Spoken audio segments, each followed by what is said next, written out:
Et à propos de pauvreté, c'est la bonne nouvelle de ces derniers jours.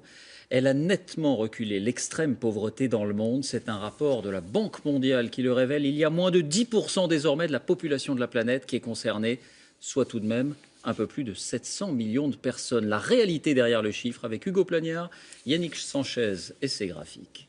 702 millions d'hommes, de femmes et d'enfants vivent aujourd'hui avec moins de 1,90 $ par jour, soit 1,65 €. C'est un peu moins de 10% de la population dans le monde.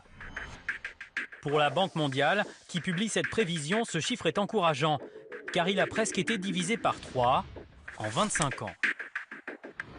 En 2011, 987 millions d'individus vivaient sous le seuil d'extrême pauvreté, soit 14% de la population mondiale. En 1990, ils étaient près de 2 milliards, soit 37% des habitants de la planète.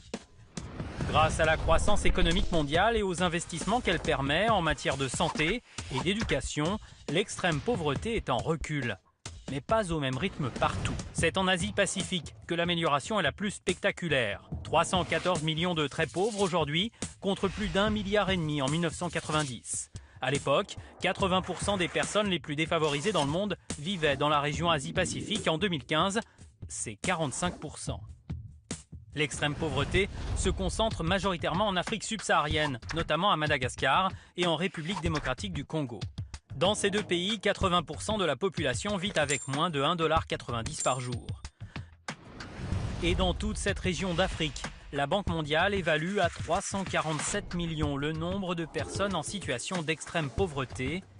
347 millions d'hommes, de femmes et d'enfants, c'est la moitié des populations les plus pauvres recensées dans le monde.